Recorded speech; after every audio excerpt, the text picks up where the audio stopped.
വേണ്ടി മറ്റുള്ളവരെ നമുക്ക് ഒരിക്കലും ഒരു പരിധിക്കപ്പുറം കൺട്രോൾ ചെയ്യാൻ പറ്റില്ല.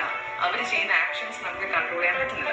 So always understand, if you are creating a lot of rules for others, അയാൾ അങ്ങനെ ഒച്ചത്തി തുമ്മാൻ പാടില്ല, ഇയാൾ ഇങ്ങനെ ചെയ്യാൻ പാടില്ല, ഒച്ചത്തി ടി വി കാണാൻ പാടില്ല, വീട്ടിൽ തന്നെ അങ്ങനെ കുറെ റൂൾസ് എല്ലാവർക്കും നമ്മൾ സെറ്റ് ചെയ്ത് വെച്ചിട്ടുണ്ടെങ്കിൽ ഡെഫിനറ്റ്ലി നമ്മൾ എപ്പോഴും ദേഷ്യത്തിൽ തന്നെ ഇരിക്കും. ബിക്കോസ് എപ്പോഴും ആരെങ്കിലും എന്തെങ്കിലും ചെയ്താൽ ടപ്പ എന്ന് എല്ലായിടത്തും നമുക്ക് ദേഷ്യം വരാൻ റീസൺ ഉണ്ടാവും. So always make sure that you are not setting rules for others. ആർക്ക് റൂൾസ് ഒന്നും കൊടുക്കണ്ട.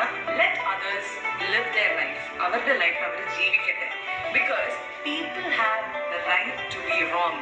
ഈ ലോകത്ത് തെറ്റ് ചെയ്യാനും അബദ്ധങ്ങൾ ചെയ്യാനും മിസ്റ്റേക്സ് ചെയ്യാനും അല്ലെങ്കിൽ അവരുടെ ലൈഫ് അവരുടെ രീതിയിൽ ജീവിക്കാനും എല്ലാവർക്കും അവകാശമുണ്ട്. ചെറിയ കാര്യങ്ങൾക്ക് നന്ദി പറയുമ്പോൾ അതിന് വാല്യൂ ഉണ്ടാവും. ചെറിയ കാര്യങ്ങളിൽ നമ്മുടെ സന്തോഷം കണ്ടെത്തുമ്പോൾ നമ്മുടെ ലൈഫിൽ ചെറിയ കാര്യങ്ങൾ വന്നാൽ തന്നെ നമ്മൾ ഹാപ്പി ആയിരിക്കും. എനിക്ക് വലിയ കാര്യങ്ങൾ നടന്നാലേ ഞാൻ ഹാപ്പി ആവുള്ളൂ എന്ന് പറയുന്ന ഒരാൾ വല്ലപ്പോഴും ഹാപ്പി ആവും. ചെറിയ ചെറിയ കാര്യങ്ങൾ നടന്നാൽ പോലും അതിന് താങ്ക് യു, അതിന് നന്ദി പറയുന്ന ആൾക്കാർ എപ്പോഴും ഹാപ്പി ആയിരിക്കും. ബിക്കോസ് അവരുടെ ലൈഫിൽ എന്ത് നടന്നാലും അവർ ഹാപ്പിയാണ്. Find happiness in small things. ചെറിയ ചെറിയ കാര്യങ്ങൾ നമ്മൾ ഹാപ്പിനെസ് കിട്ടും. സോ ഇന്ന് നിങ്ങൾക്ക് ലൈഫിലൊരു ചാലഞ്ച് ഉണ്ടെങ്കിൽ അല്ലെങ്കിൽ നിങ്ങൾക്കൊരു പ്രശ്നത്തിലൂടെ നിങ്ങൾ കടന്നു പോവുകയാണെങ്കിൽ ഒരു കാര്യം മാത്രം മനസ്സിലാക്കുക, അതിൽ നിന്ന് നിങ്ങൾ പുറത്തു വരുമ്പോൾ you will be A better person, A stronger person and A much more mature person. So take everything in the most possible positive way and prepare your self for the best.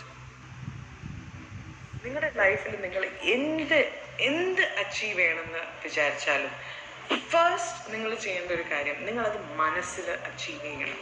What ever it is, anything. ചില ആൾക്കാർ പറയും എനിക്ക് happy ആവണം, I just want be happy എന്ന് പറയും. First be happy in your mind. Don't wait പുറത്തുനിന്ന് വല്ലതൊക്കെ വന്നാൽ ഐ വിൽ ബി ഹാപ്പി എന്ന് പറയുന്നതുകൊണ്ടല്ലേ ഈ ഡിലേ വരുന്നത്. കണ്ണടച്ച് just imagine, just travel, just visualise the most beautiful things in life. Because ഈ മനസ്സിൻ്റെ പവർ നിങ്ങൾ അറിയണം. നിങ്ങൾ അറിഞ്ഞിട്ടില്ലെങ്കിൽ, ഓൾറെഡി അറിയാവുന്നവർ ഇനിയും അതിനെ ഡീപ്പറായിട്ട് അറിയണം എന്നാണ് എൻ്റെ ഒരു വലിയൊരു ആഗ്രഹം. Because I can't talk enough about the power of your mind. ജനിച്ചപ്പോൾ തൊട്ട് അതായത് നിങ്ങൾ ഹോസ്പിറ്റലിൽ നിങ്ങൾ ജനിച്ച് വീഴുന്ന ആ മൊമെന്റ് തൊട്ട് നിങ്ങളുടെ മരണം വരെ നിങ്ങളുടെ കൂടെ ഇരിക്കാൻ പോകുന്ന ഒരേ ഒരു ബെസ്റ്റ് ഫ്രണ്ട് എന്ന് വെച്ചാൽ നിങ്ങളുടെ മനസ്സാണ്. നിങ്ങളെക്കുറിച്ച് എല്ലാം ഇൻസൈഡ് ഔട്ട്, നിങ്ങളുടെ എല്ലാ സീക്രട്സും, നിങ്ങളുടെ വികാരങ്ങൾ, വിചാരങ്ങൾ എല്ലാം മനസ്സിലാക്കുന്ന ഒരു ബെസ്റ്റ് ഫ്രണ്ടാണ് നിങ്ങളുടെ മനസ്സ്.